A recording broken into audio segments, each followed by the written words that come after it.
Welcome back to the story of Average Bill, Part 2. Last time we left off talking about spending and GDP.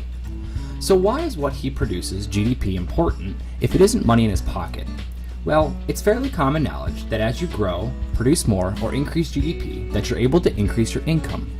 It's very important to point out that by shrinking, producing less, or decreasing GDP, your income decreases. This is one of the many reasons the Magic Card Company continues to raise his Bill's limit, because if he produces more, he can make more money. It's very important to say these are not solid theories. The fact remains that there are numerous factors that go into Bill's production capability, income, and expenses. For now, let's forget about all the other factors and just assume how much he produces is the only direct impact on his income. In our current debt-based money system, it's very easy to compare increase in production as happiness, or growth and boom, and a decrease as sadness, or recession and bust.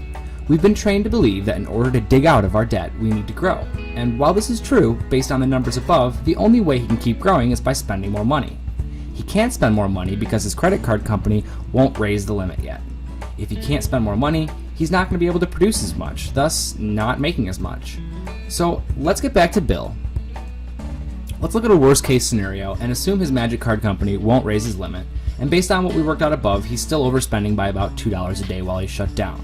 He will immediately need to cut that amount a day just to keep from running out of money.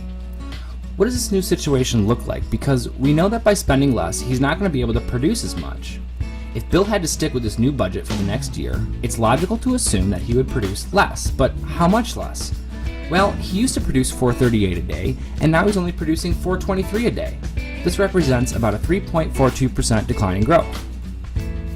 Now, for simplicity, let's just assume that a decline in growth is directly related to income. So if Bill is producing less than before, he's now going to make less money than before. And if we assume it's a 3.42% decline in income, that means he went from making $28,000 a year to $27,042 a year. But wait, there's a problem because Bill's expenses are exactly $28,000 now. So he's short $958.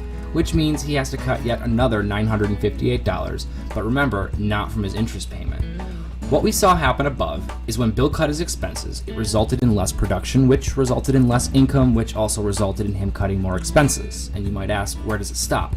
Well, let's pause for a moment, because this is just some food for thought, very basic, simple terms to relate to real life. If Average Bill was a real person, do you think he should be frightened that he'll make less money in the short term? Do you think that he should cut expenses? If this were you, would you be able to continue on this path of overspending? Do you think that you should make drastic choices now and get on a path to cut your debt, or would you fix it later? Here's a consolidated snapshot of Average Bill's issues. He realizes that just balancing his budget isn't going to be enough because he has to make that huge interest payment each month that's never going to go down unless he begins to pay down some of his debt. Concerned that reducing his expenses reduces his production, which reduces his income, Bill is quite nervous about cutting spending. He quickly thinks about the alternative of trying to create more things to increase his income somehow.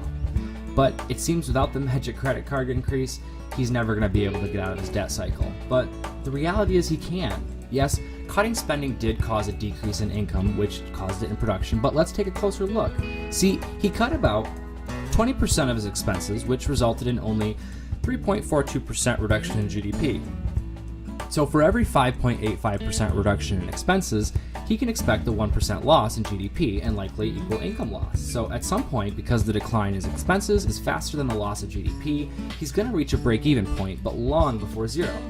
Well, I want to go back to Bill's debt-to-income ratio.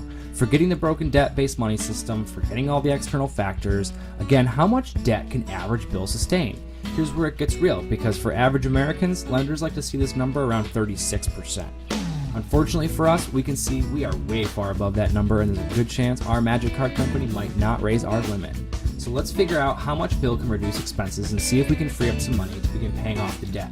Let's also look at where Bill would need to do to reach that 36%.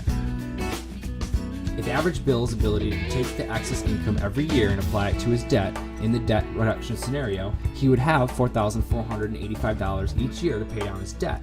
It would take him about 38 years to pay off his debt with this budget. In an ideal scenario, Bill would be able to reduce his debt by $16,956 a year and pay it off in about 10 years. Let's see what it looks like for real, live America. How do you put this loss of GDP into perspective? Well, we're going to talk about that next time. But in the meantime, feel free to subscribe, like, and share with your friends. And we'll see you for part 3. created using Powtoon.